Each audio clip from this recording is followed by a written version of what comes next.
ازيكم يا جماعه كلكم؟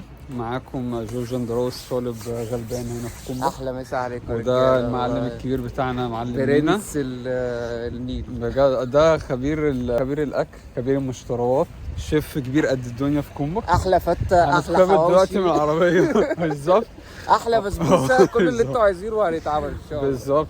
والنهارده هو واخدنا في رحله استكشافيه. اكتر حاجه صعبه ان انت تعرف تجيب ايه منين. فهو بقى الخبير اللي عارف. هنظبطكم. بالظبط. النهارده مكاننا هيبقى كاوفلاند، مكان مينا المفضل. ماي فيفورت شوبينج بليس. اللي بيخش فيه بيتوه. هو متاهه فعلا، بس هو مينا الخبير، هو اللي احنا حافظينه، ما بيعرفش يتوه فيه ابدا. هو بالظبط كده. خش قسم حاره زنجه. بالظبط. ايه ده، لقينا عربيه مش متكلبشه يا جدعان. جامد. بس تصدق تقيله، مش محمله. تحسها دي شكلها عايزه تتلين والله. اخبطها خبطه يمكن تثبت زوايا. انا دلوقتي عرفت ليه هي كانت مفتوحه. بالظبط. بس يا جدعان، اول حاجه احنا هنا في ركن الخضار والفاكهه، فانا بالنسبه للفاكهه انا بحب التوت ده. احيانا بيبقى عليه خصومات، يعني مثلا هنا يقول لك مثلا سعر الكيلو عامل 8.8 يورو. ده طبعا غالي سنه بس حلو برضه. جودة. ناخده نص كيلو. طبعا في مواسم هنا، في مواسم الحاجات بتبقى عليها خصومات، يعني مثلا ده موسم البرتقال والتفاح، هتلاقي البرتقال مرمي في الشوارع والتفاح مرمي في الشوارع، وهتلاقي الكيلو 5 كيلو بيورو، فاهم يعني؟ ممكن بص اهو البرتقال اهو ابل ريد شيف مش عارف ايه. الحاجات دي رخيصه. انا طبعا شخص ممل، كل اللي بجيبه في السوبر ماركت عباره عن بيض، فراخ، تونه، عيش، خضار. بس بالظبط. ده المهم، هو ده المهم. هنا في خل، الخل ده 25%. يعني ده ايه، مركز جدا 25%. انا طبعا ما تعملوش زي لما جيت في الاول شبه اللهبل بجيب ال 25% وكنت بحطه على الاكل، كان بقي بيوحوح. في هنا اهو خف بكتير. ده المصري بتاعنا الحلو ده ال 5% اهو. خفيف ده الخفيف ده ده الخل بتاعنا في مصر، ده ممكن تنضف بيه بقى وتعمل بيه حاجه، تسيب بيه الحمام بقى ولا ما اعرفش تعمل بيه. زيوت هنا يا جدعان اشكال والوان. اشكال والوان. انا عادة بجيب هنا اسعاره ايه ارخص من بره. هنا ده نص بتاع كيلو. ده بتاع السوبر ماركت. ده نص كيلو بحوالي 6 يورو ولا 5 يورو. واحيانا بيعملوا عليه خصم بينزل ل 4 يورو. بره هتلاقوه النص كيلو ده بحوالي 10 يورو ولا حاجه. صح. اهم حاجه تركز في المنتجات الخاصه بالسوبر ماركت، لانها بتبقى احسن حاجه من حيث السعر والجوده بصراحه. دوت بالكيلو صح؟ لان انا معظم الوقت بجيب الشنطه الجاهزه. نص كيلو اهو مثلا نازل عليه خصم ب 80 يورو. 80 سنت قصدي. هتلاقيه علشان السيزون، فالسيزون بيبقى فيه منتج كتير فبينزلوه بسعر رخيص. ايوه صح. ده هنا شبه الزيوت المصري بقى عندنا، ده زيت عباد شمس اهو، شبه اللي عندنا في مصر. للاسف مفيش هنا زيت ذرة. في حاجه تانية اسمها زيت رابس اول، من حاجه ايوه انا جبته ده اخر مره برضه. بس هنا مفيش زيت ذرة، هو زيت عباد الشمس بس. وهتلاقي اللتر بحوالي يورو 70 سنت. ده برضو ارخص من بره، حلو. ايوه الكوب الصغير ده انا جربته قبل كده، كان حلو بس كان مجمد ما كانش فريش. بصوا الكرنبايه قد ايه. ايوه. كرنبايه قد كده. جنين كروب. دي كرنبايه واحده اهي. بصوا في كام كرنبايه في السله دي. بس طعمها حلو جدا وممتازه وعليها خصم. اهم حاجه ان هي عليها خصم. اهم حاجه طبعا، هنا السنت بيفرق. والبصل عليه خصم، البصل حلو اهو. الكيلو بيورو. مظبوط. عادة بيبقى الكيلو بحوالي 2 يورو، فده عليه خصم حلو. ممكن اشتري واحدة، مش عارف. هناخد لفة ونقلبها في دماغنا ونرجع تاني. موسم الجزر اهو دلوقتي، بص الجزر كيلو عامل 80 سنت. في غير الموسم هتلاقيه عامل 2 يورو. اضرب في 2.5 3. ايوه. هنا الموسم بيفرق قوي، يعني لو هشتري حاجة في الموسم غير لو هشتري حاجة بره الموسم. نجيب لنا شوية فلفل الالوان جامد.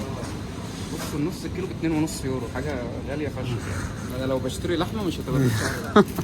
ويا جدعان لو جايين هاتوا من مصر معاكم، ولو بتحبوا حاجه السبايسي هاتوا تشيلي باودر معاكم. ده الشيء. هنا مفيش حاجه تشيلي يعني. هنا حراق. ما جبت البتاع ده افتكرته حراق. لا طلع بناتي.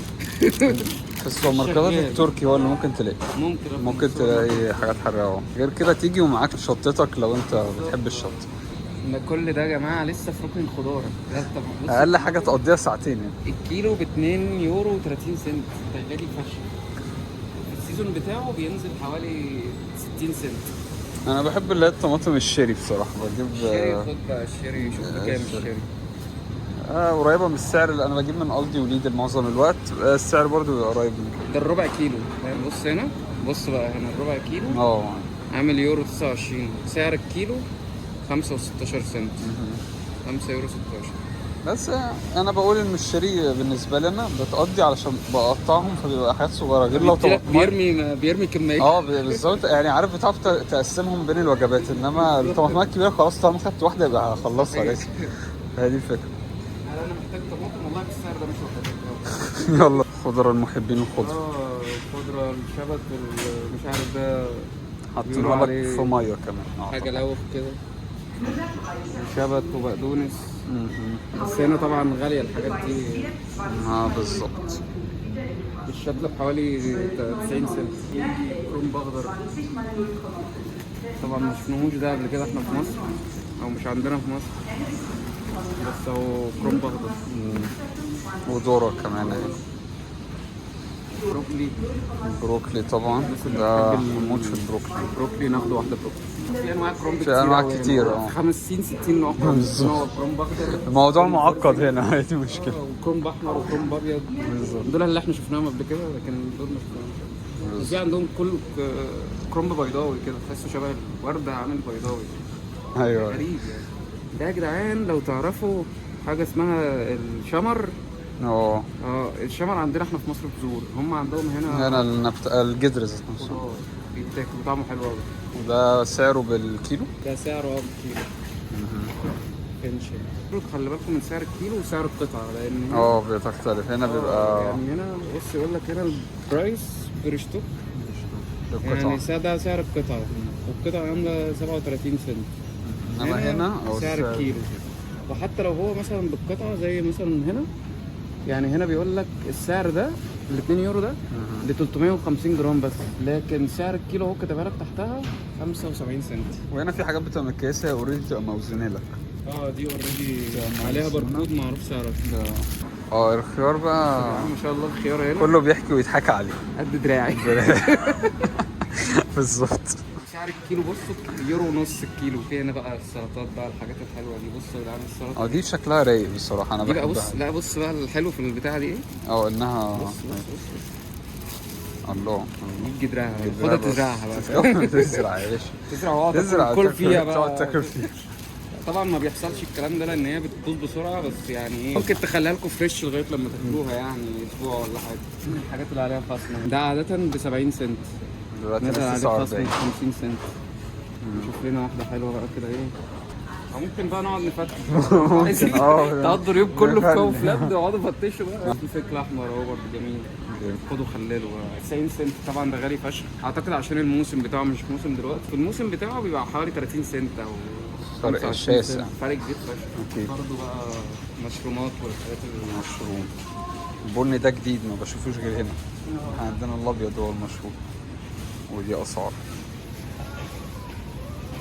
ندخل على المخبوزات. دخلنا على المخبوزات يا جدعان. لو في تورتيلا بقى هنا بقول لي، عشان عندي نقص تورتيلا في البيت. نجيبوا تورتيلا. وفي برضه توست اهو، ده توست حبه كامله، هول جرين. الناس اللي بتحب بقى الحبه الكامله والهول جرين والبتاع ده توست هول جرين.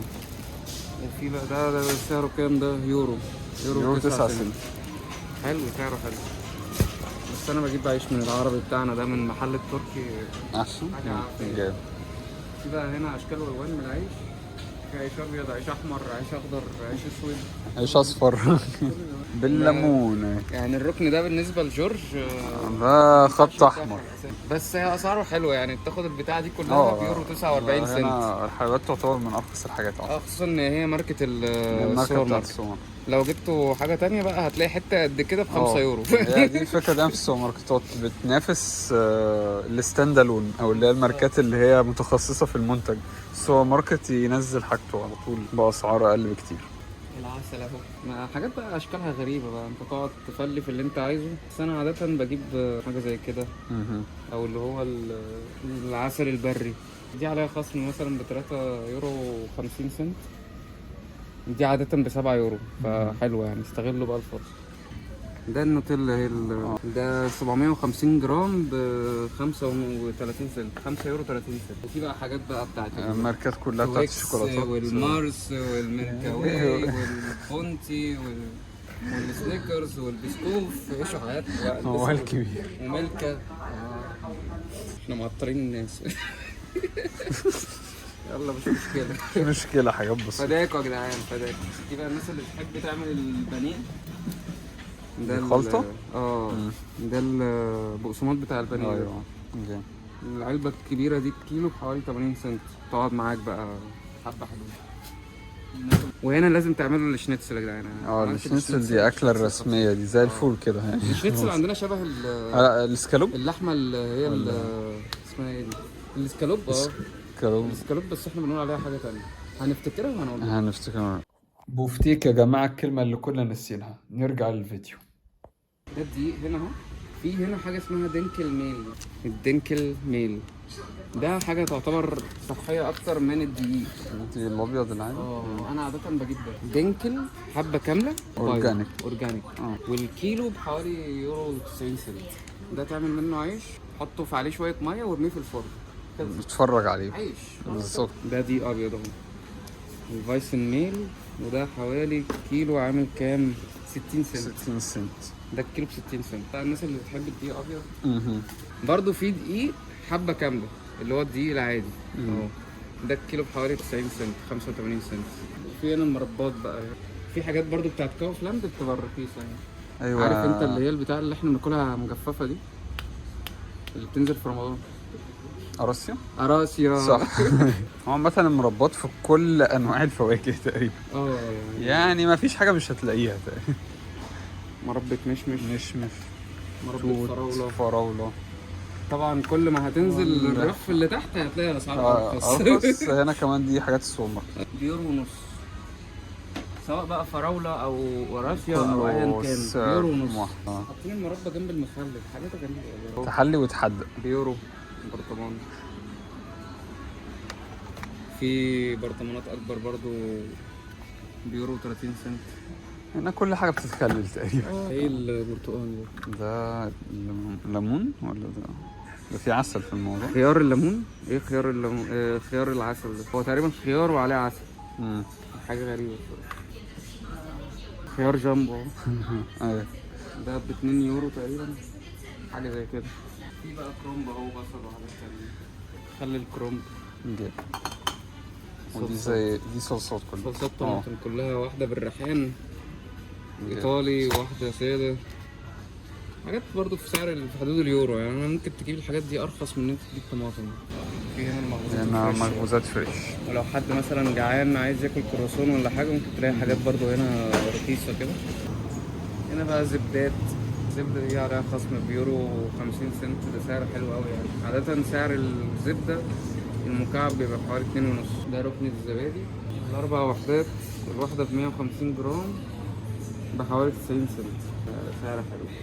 كريمة هنا، حد عايز كريمة؟ دي كريم فريش. لو حد مثلا بيطبخ بكريمة ولا حاجة، هي اسمها كريم فريش. طبعا برضو في أنواع كتير من الكريمة، بس احنا مالناش دعوة بالكلام ده كله غالي بقى. اشتروا لتر لبن، نجيبوا لتر لبن. نجيبه يا باشا. طبعا بقى في حاجات كتير وعيران. الناس اللي بتحب وكريمة طبخ، كوخ خام. الناس اللي بتحب كريمة الطبخ وبتستخدم كده. طبعا لبن فانسي، بس احنا مالناش دعوة باللبن الفانسي. لا احنا تو فانسي لينا بصراحة. الحاجات البدايل بقى، الحاجات النباتية. وفي حاجات هنا هاي بروتين. ده ممتاز يا جماعة، ممتاز. الدهون بتاعته قليلة، في 75 جرام. طعمه هو كامل الدسم، مفيش اي فرق. وبروتين فيه يعني. العلبة دي كلها 75 جرام تقريبا، ممكن تاخد حوالي 20 جرام من الكوباية الواحدة، فممتاز. في بقى لبن جوز هند ولبن ولبن شوفان الجمل ولبن الشوفان. بس ما بنقولش لبن بقى عشان ما بيحبوش. هنا بالقانون ممنوع الحاجات دي تتسمى لبن، يعني بدايل للبن. انما مش حتى ما ينفعش يكتب كلمة لبن عليها. هنا ممنوع يكتبوا عليها كلمة لبن. لبن هي منتجات ألبان بس. هنا ده يقدر يكتب عليه لبن لأنه هو يعتبر لبن، بس الباقي لا. بص هنا بيقول لك نوت ميلك يعني ده بقى تحايله على القانون. بص هو نو ميلك يعني ما بس بصراحة الحاجات دي بتتعمل صح، بيبقى طعمها طبعا. وده لبن ممتاز برضه، يعني. لبن صويا برضه من حوالي 2.5. وانا ده نازل عليه تخفيض عليها خصم اهو بيورو، اللي هو اللبن النباتي. في حاجات برضو بتبقى غالية، في 3 يورو وفي هنا 4 في يورو، كل دوت حسب ما كل واحد بقى بيجيب اللي يناسبه يعني. في بقى الهاي بروتين بقى يا جماعة، هو ده خش الكلام على الهاي الصح. بروتين. بص الحاجات دي لمحبين الجيم بس طبعا في ارخص من كده بكتير في ليدل وألدي. ليدل وألدي بصراحة يعني الاحسن في الحاجات اللي هي البروتين وكده. وانت عايز تشتري حاجه بص على الاسعار في كل السوبر ماركتات، وبعد كده اشتري. السوبر ماركت ليه الابلكيشن بتاعه وليه المجله بتاعته اللي فيها الخصومات. اقرا المجله وشوف اللي انت عايزه، وشوف انهي احسن مكان تجيب منه الحاجه اللي انت عايزها، حسب الموسم، حسب الاسبوع، حسب الخصومات اللي بينزلها كل بس ان شاء الله عليك. بص ايه محشورة في التلاجة. دي الكيلو بطة ب 5 يورو 80 سنت. وفي انواع كتير بقى واشكال واسعار، واحيانا برضو الديك الرومي بيبقى عليه خصم بينزل ارخص من الفراخ. بس كل ده اشكال وانواع والوان واسعار من البط والوز والحاجات المجمده.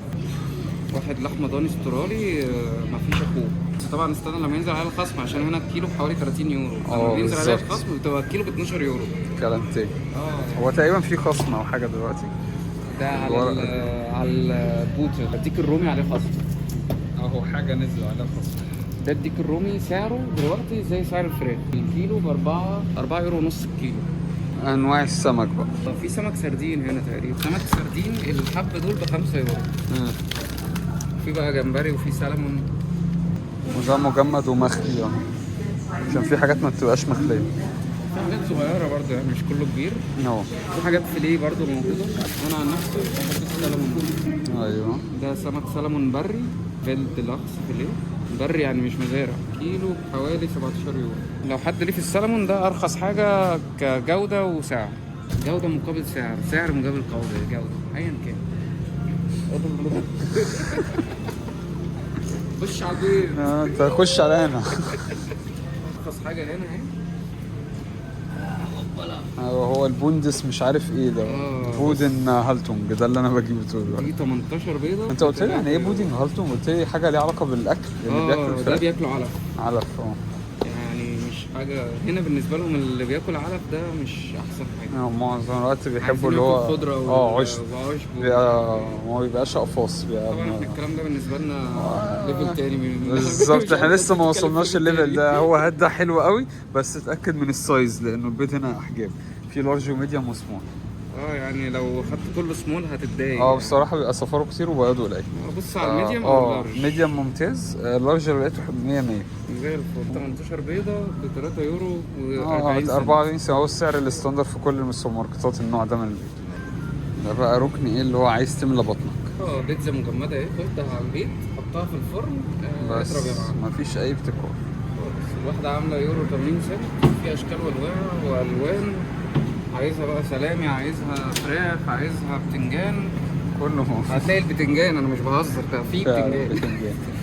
حاجه في الانجاز يعني، لو عايز حاجه في الانجاز تملى بطنك هي دي.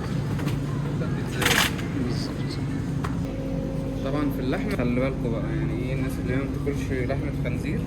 هو بيبقى موجود عليها عامة. هو يعني باين جدا يعني. ده الليبل بيبقى باين. دي خنزير اهي، وفي اللي جنبها ميكس. ده ميكس مع بقري. وفي اهو اللي على الشمال ده البقري. بس طبعا البقري بيبقى دايما اغلى حاجه. لحمه بقري كتير برضو ايه. الناس اللي ما بتاكلش اللحمه الخنزير، بس ما اعرفش برضو، في ناس بتقول لك ممكن اللحمه حتى البقري ممكن تبقى حرام طالما ما اتذبحتش ذبح اسلامي. لو ده اللي انت عايز بتدور عليه، فاحسن حاجه هو السوبر ماركتات التركي. اعتقد التركي والسوري هو ده اللي تجيب منه. ده ركن الخصومات. ده ركن الخصومات. وفي لحمه بقري عليها خصم. قال لك انتركوت، لحمه انتركوت على ابوه، الكيلو ب 20 يورو، والحته اللي انا شايلها في ايدي دي ب 26 يورو. طبعا لحمه غاليه جدا يعني. هات فراخ احسن. هات بط ارخص. الاستكات، كل الاستكات دي استكات بقري. وفي حاجات جاهزه تتبيله لو لو انت عايز حاجات تدخلها متبلة. على طول فرن. الناس اللي بتستهوي الاستكات، في استكات اهي احيانا استكات بينزل عليها متفكيمة تحسها لعبة.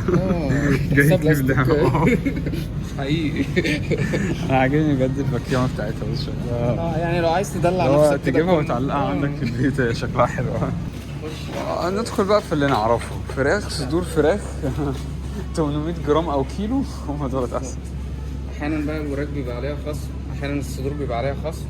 تشوف الخصم فين وامشي وراه. امشي ورا الخصم. انت يعني ما ده تاكلش حسب ما يوم- انت عايز، انت تاكل حسب ما الخصم موجود يعني. بالظبط على كده. لو النهارده في خصم على الفراخ هتاكل فراخ، مش عشان انت عايز تاكل فراخ. لو في خصم موجود على اللحمه هتاكل لحمه، لو في خصم موجود على السمك هتاكل سمك.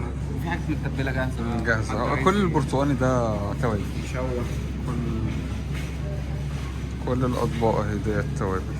بس الحاجات طبعا مقطوعه متقطعه متنضفه. جاهزة، انت بتفتح العلبه تحط على النار على طول، ولا تغسل بقى ولا بالظبط. انا تنضف. عن نفسي بجيبه اهو. الصدور الصدور اهي.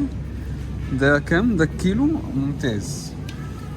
تجيبها وتريح دماغك. بس تاخد صدر 9.99. تحسه ابن ناس كده، مش صدر فرخه فاهم. هتنضف بس شوية الدهون دي تشيلها، ارمي على النار بقى. لا ده يعني شوف كده- عنده تروما. معلش انا بالنسبة لي معلش الحتة دي بقى كده ارميها واقطع. ده برضو صدق تركي، ده متقطع. ده حلال يعني. هو بالنسبه لنا يعتبر شبه اللانشون كده او السلامي. او السلامي. بينزل عليها خصومات برضو احيانا. كل الحاجات دي بقى ايه مصنعات. كده احنا خلصنا الدور الاول. يلا كل ده يلا على الدور التاني. ما لفيناش فيه كله احنا، بس يعني ايه بنديكوا هنت عن الحاجات اللي احنا ممكن الاساسيات. ناكلها يعني. بالظبط كده. في هنا عصير بنجر. عصير انا بنجر فريش. اعرف انه اخر حاجه عملوا منه سكر. لا وفي كمان ايه، خد ده عصير طماطم. طماطم. ده ما ينفعش للطبخ، ده للشرب بس. شرب. هو ما بقاش مسكر؟ لا ما بيبقاش ما فيهوش سكر. ماشي. وفي اهو بقى عصير عنب وعصير مش عارف توت وعصير عيش برتقال بقى، كل وعصير الأنواع. خيار وعصير كل حاجه. تخيل لسه ما وصلناش للقهوه كله ده. ركن القهوه ده موال بقى، عشان احنا هنا حريقه مول قهوه. لوحده. احنا حريقه قهوه. ده الفيو بتاعك كده، لو بحيث برضو لو انت نسيت حاجه نسيت. تبص عليها من فوق تفتكرها تروح نازل تاني. بقى ودي كمان يا معلم. بحيث ان انت وانت طالع يعني يغروك في السكه. تعالى ناخد بص على الشيبسيات. بص يا باشا. 2 يورو. هو تقريبا ده بيجهزوه للخصم عشان لا يوم ده الخميس. ما عليهوش الخصم لسه. ده لسه الخصم ما نزلش. الخصم هينزل يوم الخميس، استنونا يوم الخميس. استنوا يوم الخميس هنيجي ونابديت معاكم الخصم. ليز اهو ده لمحبين الليز بانواعه واشكاله وخلطاته وحاجاته الغريبه. كيس الليز ب 2 يورو. ده في مصر هتلاقيه ممكن بحوالي 300 400 جنيه. هتلاقيه هنا ب 2 يورو يعني 120 جنيه. يورو 19 سنت. ده ارخص حاجه بقى. ده بص تاخد لك واحد حجم عائلي بيورو 19 سنت. تاكل فيه 3 ايام. دي اللي هي مليانه كيس بقى اهو. كيس مليان كده. صوانتين. حاجات صغيره ب 4 يورو. في حاجات في حاجات اكبر. برضه كبيره اهي. دول. في حاجات ملكه. طبعا الشوكولاتات ده موال لوحده برضه. بالظبط. بس تعالى لنا بقى نخش الركن ده. ايوه بقى خش على على بقى عشان انا بدات اشم ريحته دلوقتي وبدات اتسطر. هي المكنه دي اللي بصراحه بتضرب المكان كله، يبقى ريحته ممتازه. يعني انت ممكن تشتري اشرح لنا بقى ايه اللي بيجرى دلوقتي. ده كيس بن بس حب. فانت لو عايز تطحنه وانت بتفتحه تحطه في المكنه وتطحنه وتاخده معاك. حاجه لو عايز حاجه مطحونه جاهزه برضو فيه. دي الحاجات المطحونه جاهزه بجميع اشكالها بقى والوانها. اسمها قهوه فلتر. دي ده فلتر. دي قهوه فلتر اهي. في بدات كوفي بادز بديل للفلتر، ممكن تحطها في قهوه الفلتر العاديه، المكنه العاديه. وبرضه هي انواع تانية من الكوفي بادز بنكهات بقى. ده يعني ده عيب بالنسبه لي بصراحه. انا قهوه يعني قهوه ساده. هي انواع كبسولات النسبريسو. طبعا في كبسولات ستاربكس. ده للناس الغنيه. الناس الغنيه بتاخد الحاجات دي. لا احنا الناس الفقراء. احنا الفقراء هناخده ايه بقى؟ هناخده الحاجات دي. بتاعت كاوفلاند. دي اهي 20 كبسوله ب 4 يورو 30 سنت. ممتاز. وانواع في برازيلي، فيها اسبريسو، كولومبي، ريستريتو. ريستيرو على حسب قوية. الانتنسيتي. حاجات ضعيفة، كل دي 20 ماشي. كبسولة، حاجات حلوة. بس عشاق النسكافيه. ده بتفتحه وتملاه ميه كله، تعبيه وشيك وتشرب يا باشا الصبح بعد الفطار. بس البتاع ده ب 6 يورو يعني غالي جدا والله. بص محبين النسكافيه الجولد. الجولد عليه خصم بنفس السعر ده. وطبعا ده اكتر وده جودته يعني طبعا تخيل لما ده يبقى نفس مختلف. السعر ده عشان ده في خصم اهو هو 6 يورو. فرق كبير. عشان كده مقولة مينا الشهيرة خلي بالكم من الخصم. امشي ورا. امشي ورا الخصم. تعالوا نخش بقى نشوف ركن المكرونات اهو فانسي، اللي هي الباريلا الايطالي. مكرونه حاجه معتبره يعني 500 جرام ب 2 يورو ونص. احيانا بينزل عليها خصم بتبقى سعرها حلو. انزل تحت انزل تحت انزل تحت. انزل أيوة بقى بص أهو. عيش او حاجات ايوه دي حبيبتك دي انت بتاعتها. بيورو وحبه كامله يعني صحيه. والجرين يعني بص اهو مكرونه سباكيتي ب 70 سنت. دي زي الملكة كده. دي مكرونه الملكة. ملكة. وفيها منها برضو اشكال اهي، فرفلي والمش فرفلي واللازانيا والدودة والدوده. والقوقعة انا بس. فيها اهو الحلزونه دي المقصوصة مقصوصه مش عارف. فيها 70 اهو سنت. في التورتليني. ايوه تورتليني دي نص سلق ومتفكيمة صح؟ او تبقى فيها حاجه محشيه جواها بس انا يعني ما اعرفش ايه اللي عمري ما جبتها يعني. بص اهو ده يعتبر الماركه بتاعت المكان اهو. دي بيورو 60 سنت الكيلو. في طبعا حاجات كبيره بقى كده عملاقه، الناس اللي بتحب تجيب اللي عايز يقعد ايه شهر 5 كيلو. شهرين قاعد بياكل. تجيب وعبي ده ال5 كيلو بحوالي 11 يورو 89 سنت.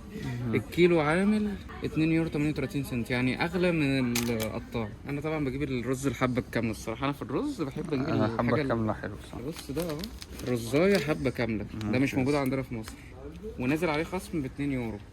فانا طبعا هجيبه عشان عليه خصم مش عشان انا محتاج. شوف انا كنت بقول لكم ايه تحت، بس فوق الموضوع يختلف. العدس ابو جبه. ابو جبه اهو وبزيت. بيورو 50 سنت. حاسس عايز ان تورتيلا، احنا صح؟ هنلاقي تورتيلا هنا. اهي فين دي؟ ماشي. فين بقى هنا؟ دي عيش ابيض. دي في هنا حبه كامله اهو. هو اللي ده. انت عايزه ده. هات يا باشا 2 منه حبيبي. اخيرا يا جماعه انا بجيب اول حاجه ليا اهو. بعد ما مينا جاب ما شاء الله. ده ركنتي. تورتيلا ده بالنسبه لي بديل العيش البلدي يعني. بس برضه لازم تبقى عارف انت هتجيب حاجتك ازاي، لان مثلا ده عيش فاحنا كنا نتوقع ان نلاقيه في ركن العيش. ما هي طبعا ما هو انا ما بجيش كاوفلاند كتير فما اعرفش. انما ليدل والدي الشروه كلها 5 دقايق واكون محاسب وكل حاجه وطلعت بره خلاص.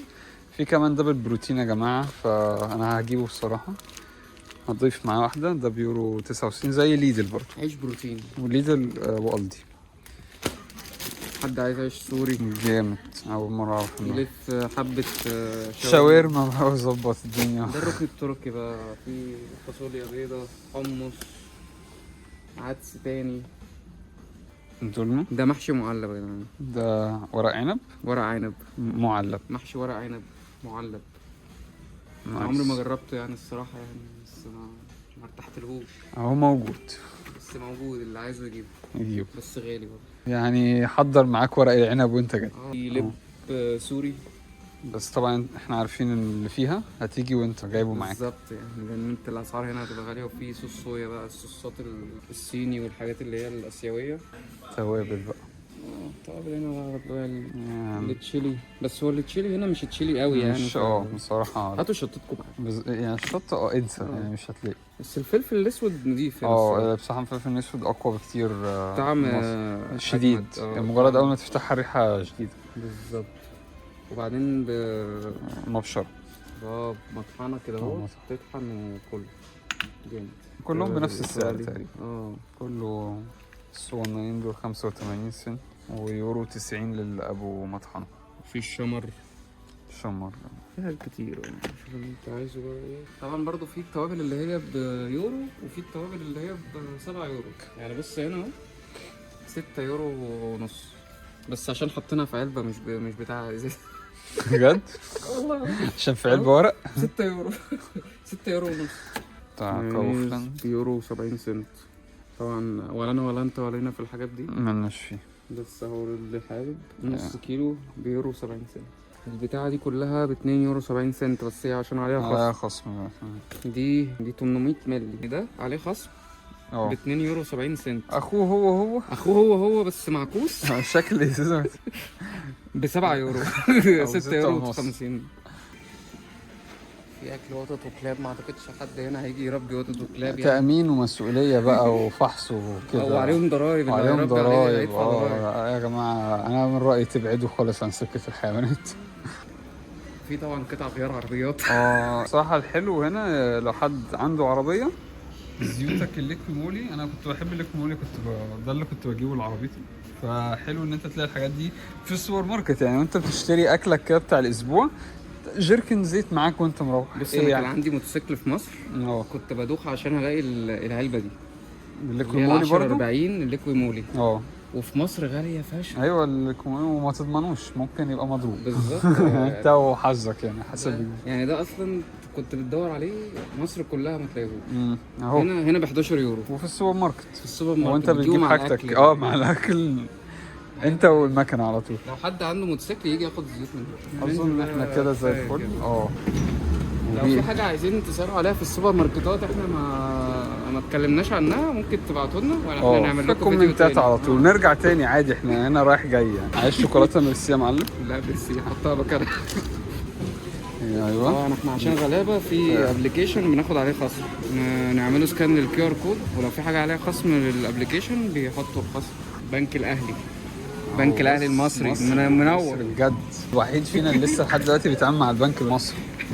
معلش حاجتي كتير انا عارف يا معلم. فانا بس هو ده كده شروة السوبر ماركت بتاعت النهارده بالنسبه لي يا جماعه. 4 يورو 23 سنت بحالهم بالنسبه لنا، بس برضه جامد. الله عليك. 20 يورو 17 يورو بس حلو برضه كده. هو حبه حاجات حلوين. نطلع بره نعبي شنطنا ونسيب العربيه ونتكل على الله. والجو جميل النهارده. مينا بقى بيعبي الحاجة. نعبي بقى أهم حاجة استراتيجية التعبية يا جماعة دي مهمة جدا. العلب أول حاجة يا بيه. دي تنزل تحت. بص وده دي كمان. بص استنى في دي أهم. ودي خلاص بقى احنا خلصنا يعني. بدائر الشنطة وأنا دول همسكهم في إيديا كده. بس كده كانت شروة السوبر ماركت. والله نورتونا واسعدتونا ونتمنى ان نكون قد افدناكم. لو في عندكم اسئله او اي حاجه احنا ما قلناهاش قولوا لنا ونرجع لكم ونقول لكم عنها تفاصيل اكتر. لو عجبكم الفيديو ما تنسوناش بلايك سبسكرايب للقناه يا جماعه. ان شاء الله مينا اول ما يطلع بالسوشيال ميديا بتاعته هننزلها على الديسكربشن. عندي بيج بس مش فاشله بقالها كتير. دي كل حاجه يا جماعه. اشوفكم فيديو جديد. سلام.